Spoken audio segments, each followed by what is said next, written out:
I can tell you exactly what the Fed's going to do, and you can do this at home. So if listeners want to take notes, it's really easy. First of all, what is the problem the Fed's trying to solve?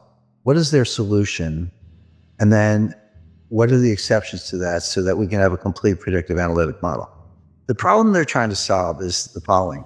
We know from a long series of experiences, 30 or more business cycles since the end of World War II, that when the U.S. is in a recession, you have to cut interest rates 3 to 4% to get the U.S. out of a recession. You need 300 to 400 basis points of cuts to get the U.S. It's like a plane heading for the ground. How do you pull it out of a nosedive and get it back up in the sky? The answer is 300 basis points of cuts. How do you cut interest rates 300 basis points when you're only at 75 basis points? The answer is you can't.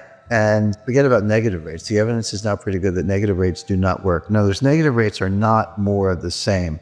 When you go from, let's say, a half of 1%, then you go to a quarter, and then you go to 0, and then you keep going to negative 25, you didn't just ease by another 25 basis points. The evidence from Japan or Europe is that you're through the looking glass and you have very strange effects, really unintended consequences. I'll give you a couple examples. So the conventional theory is, well, the more I cut interest rates, the more stimulus I get. That's a joke, but that's what they think. But if I go negative, you're absolutely going to go out and spend the money. Because if you don't spend the money, I'm going to take it away. You sit there long enough, you'll have nothing left in your bank account because I'm going to take, with these negative interest rates, I'm going to take it away. So people will run out and spend. And the other thing is that, it's obviously, from the lending point of view, they'll borrow money, because the bank pays you to be a borrower. But here's what happens in the real world. This is the difference between academics and human beings. When people see negative interest rates, people have goals in mind. They have lifetime goals, right? They want kids' education, parents' health care, their own health care, retirement. If you start taking their money away with negative rates, guess what they do? They save more. They're like, hey, I got to put my kids through college. You're taking my money. Well, I better save more. And then what kind of signal is the central bank sending with negative interest rates? They're sending a deflationary signal. So people go, well, if you think it's going to be deflation, I'm not going to spend money. I'll wait till the price comes down. So you're trying to encourage lending and spending. And what you get is more savings and no spending, deferred spending. You get the exact opposite of what you want. So again, another egghead experiment gone awry. But the point being, so negative rates don't work. So zero bound really is zero. It really is a boundary. And Bernanke has said this in his recent writings, and I think he's right about that. So back to the problem. How do you cut interest rates 300 basis points when you're at 75? Well, the answer is you can't. So you have to raise them to 300 basis points. So the problem the Fed is trying to solve is how do they get rates to 3.25% before the next recession?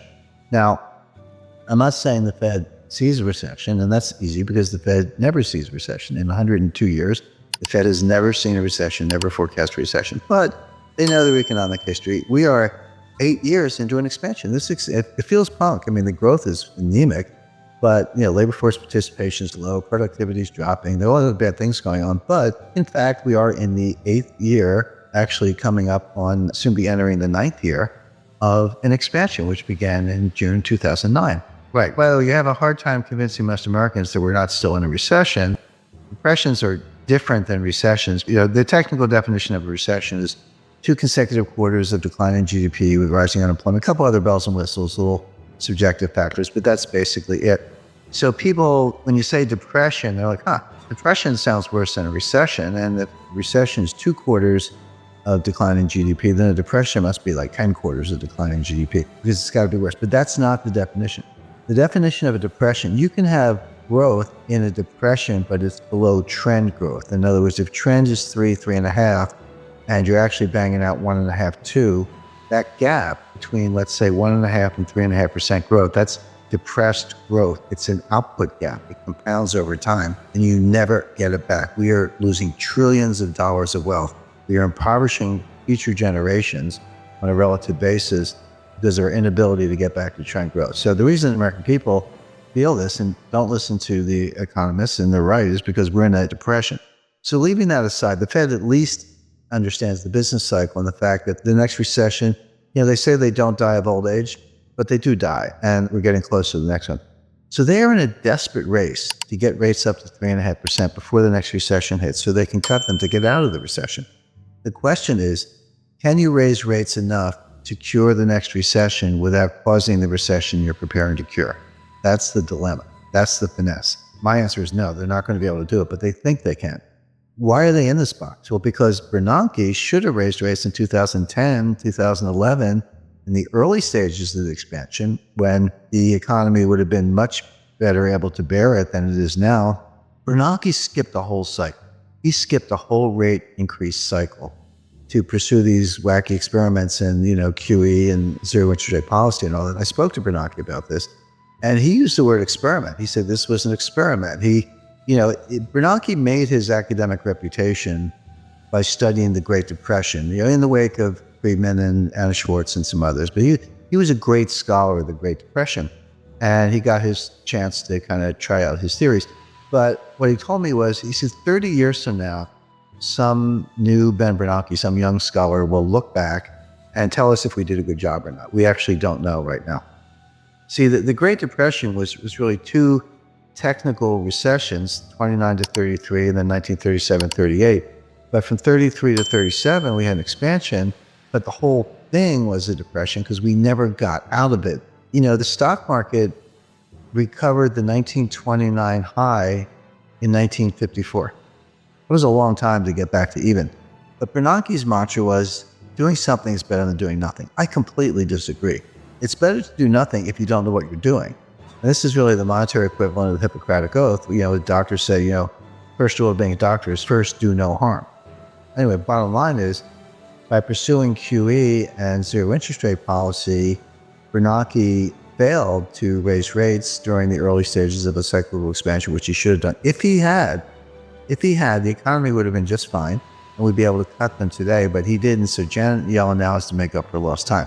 So that's the mission. But again, this is what the market completely does not get, and the Wall Street economists don't get. Nobody gets this, because they see the Fed raising rates, and they've done the correlations and the regressions back to World War II, and they go, every time the Fed raises rates, the economy is getting stronger.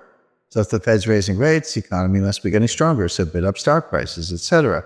But that's like saying umbrellas cause rain. Because they've got the causality backwards. The Fed never leads the economy, ever.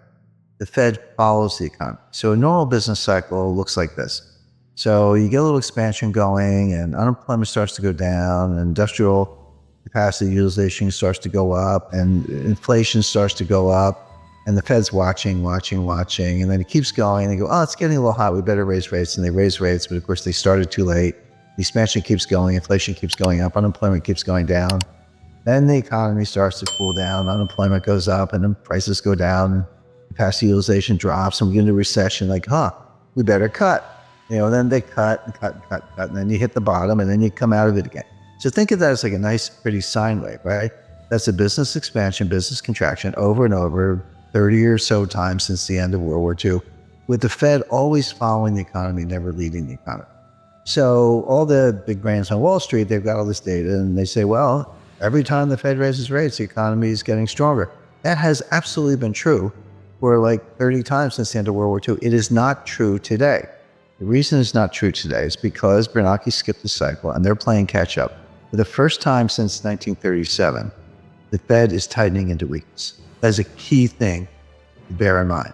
The Fed is tightening into weakness. They are not leading the economy to strength. They are not responding to strength, even though Wall Street thinks they are. And there's a great danger that they're actually going to cause the recession they're preparing to cure, as I mentioned. The Fed will raise rates 25 basis points 4 times a year from now until the middle of 2019, until they get them to 3.25%. So like clockwork, every March, June, September, December, for 2017, 2018, into 2019, look for a Fed rate hike until they get to 3.25%, at which point they'll be able to say, all right, now we're at 3.25. If we have a recession tomorrow, we can cut them back down to 0 again and get out of it. That'll be mission accomplished. Now, this is why I was sitting there in December like, yep, they're going to raise them in March. And right now, I'll tell your listeners they're going to raise them in June. There's your Fed response function. There's your baseline scenario. What are the exceptions to Fed rate hike? And under what conditions will they not raise rates? Because everything I just described to you, they've had in mind since March 2015, when Yellen took patience out of the statement. That was the end of forward guidance. And by the way, if you go back to 2015, I said they're not going to raise rates all year, and they weren't going to do the liftoff that people were looking for in March, June, September. and they didn't lift off in September because the Chinese rate, the exchange devaluation, the stock market fell out of bed August 2015. Finally, they raised them in December 2015, and Wall Street was ready for March. I said no. In June, no. September, no. It wasn't until December 2016 that they raised them the second time. So obviously, there are conditions under which they don't raise rates, notwithstanding the baseline scenario. So what are those conditions? There are three. Well, four, actually. So if you see job creation below 75,000, that will cause them to pause. By the way, pause is the key word. If you go on through the speeches, you'll see the word pause in Dudley's recent remarks. Pause is the Fed's jargon for we're not going to raise rates. We got the Jim scenario, which I took from the Fed as their scenario, or a technical recession. So, we're going to know Friday what the first quarter GDP is. It's pretty close to negative, but I'm not saying we're in a recession now. We might be. But if you see a recession, they'll pause.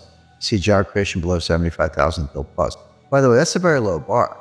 If you see a jobs report, so this is the other thing that confuses Wall Street.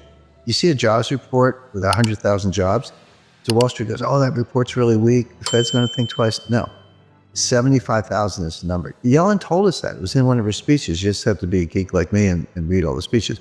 So the third factor would be disinflation.